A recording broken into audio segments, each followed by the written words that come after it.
dal leen ak jàmm tey jii ci biir colikaay bii di Sud Quotidien ñi yëngatu ci langu politique bi ñoom ñooy fësal seen kàddu jëmale ko nag ci dogal bi nga xam ne moom la njiitu réew mi jël daal di nag aj lépp lu jublu ci wàllu état d'urgence bi nga xam ne dafa àndoon ak couvre-feu. Colikaay bii di Sud Quotidien ma ngay jox kàddu ku ci mel ni Mamadou Lamine Diallo moom nag mu daal di xamle ne Macky Sall li mu gis moom mooy daal ne politique yëm fi teg dafa laaj moom nag mënul woon xeexee ci ni mu waree ak feebar bii nga xam ne nag moom mooy coronavirus. loolu nag moom moo tax ba mu teel a fësal nag drapeau blanc di xam ne daal ne fu mu nekk nii askanu réewum Sénégal ñoom dong ñoom rek de ñoom ñoo mën a aar seen bopp ci lépp loo xam ne dafa jublu ci mbas bi di coronavirus. kii nga xam ne nag moom mooy Thierno Alassane Sall di ko ci feelu moom mi nga xam ne nag moom moo jiite parti politique bii di la République des Valeurs moom it ma ngay ñaawal sax njiitu réew mi ndaxte moom la mu gis moom mooy ne comme Macky xeex na ba sonn ak feebar bii nga xam ne nag moom mooy coronavirus taxul nag ñuy gis ne mbas baa ngi wéy di lëmbe fii ci mim réew la mu def kay moom mooy daal di dellu ginnaaw teg lépp nag ci loxo yàlla. Abdoul Mbaye moom mi nga xam ne nag nekkoon na fi jëwriñ gu njëkk te bu jiite nag Alliance pour la citoyenneté et le travail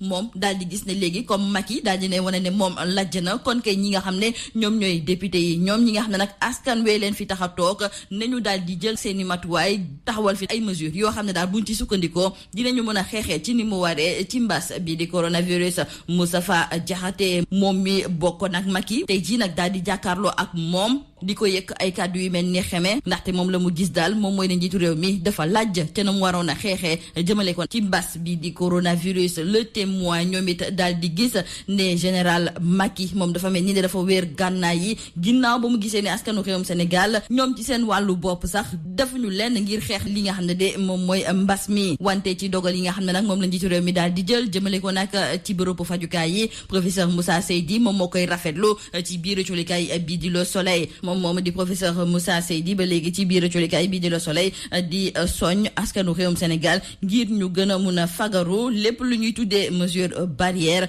ñu war kaa mën a amal ngir fexe nag ba feebar bi ñu wàññi ko bu baax a baax fii ci même réew. nañu yore nag koppar yi nga xam ne dañu ko dugal ngir xeex mbas bi di coronavirus dafa mel ni ne waa FMI ñoom ginnaaw ab mission boo xam ne ñu ngi ko doon amal fii ci biir réew mi daal dina ñuy fësal seen kàddu di xam ne daal ne am nañu njàqare seeni njàqare yooyu nag loo ko gën a fësal moom mooy ne bugguñu koppar googu nga xam ne dañu ko jagleel lépp lu jublu ci wàllu mbas bi di coronavirus ñu jël ko daal di koy dugal feneen. wante dafa mel ni ne ci wàll gi ni mel ministre Abdoulaye Daouda Diallo daf cee indi ay tontu ndaxte yow colikaay bi di Les Échos moom moo ñuy xamal ne moom daal dinay fësal nag koppar bi nga xam ne mi ngi toll ci 1000 milliards fan lañu ko daal di dugal te li ni mel lépp la daal di xayma. wàllu suuf coow li nga xam ne nag dafa ne kur te ba léegi pënd bi wureegul moom la ñu nar a jukki ak colikaay bii di 24 heures ndaxte mi ngi ñuy xamal ne fa li nga xam ne de moom mooy ca Malika dafa am ñoo xam ne dañoo jëndoon seen suuf ba tàmbalikaat tabax ñooñu de dafa mel ni ne njàqare gu rëy nag la ñu am ndaxte ña ngay tàmbalee di rajjaxe nag seen i kër yeeg nangu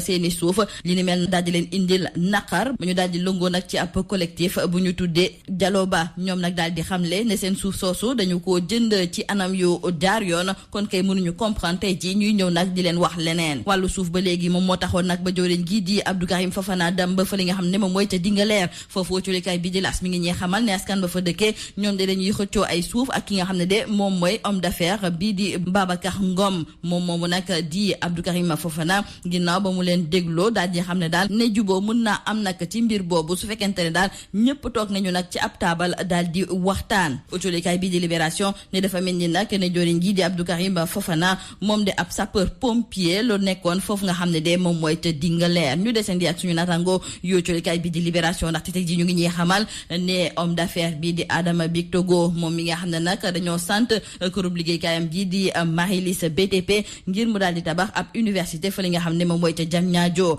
université boobu de ca atum 2017 la waroon a tàmbalee wante ba léegi daal liggéeya jeexagul rax ci dolli société Marie-Lise BTP jox nañu ko ci lu tolloog fanweeri milliards ñu jékki-jékki rek ñu ne société boobu dafa daanu ba pare ña ngaan ko société ba ne fes ne menteng. tabaski bi ci ñetteelu weeru juillet lañu ko fas yéene màggal autolikaay bi Direct News daal di xamle ne góorgóorlu yi fu mu nekk ni daal ci njàqare bu rëy la ñu nekkee la ko waral moom mooy ne ak mbas bi di coronavirus rax ci dolli ñàkkum koppar gu tar gi nga xam ne moom la ñu nemmeeku ci biir réew mi ndax ñoom sax dinañu gis nag xar ba koy xalaat jënd wàllu lamb autolikaay bii di sunu lamb moo ñuy xamal ne Gaston Mbengue moom su fekkente ne nag incha allah dellu si waat nañu lépp lu jublu ci wàllu tàggat yaram ba war fee tàmbali nag li nga xam ne de moom mooy lamb ji moom dina taxawal combat ci diggante Balla Gaye numéro 2 ak Gris Bordeaux combat boobu suñu naataangoo daal di koy tuddee la revanche du siècle ñu jeexale ko nag ak autolikaay bii di Sud Quotidien tey ji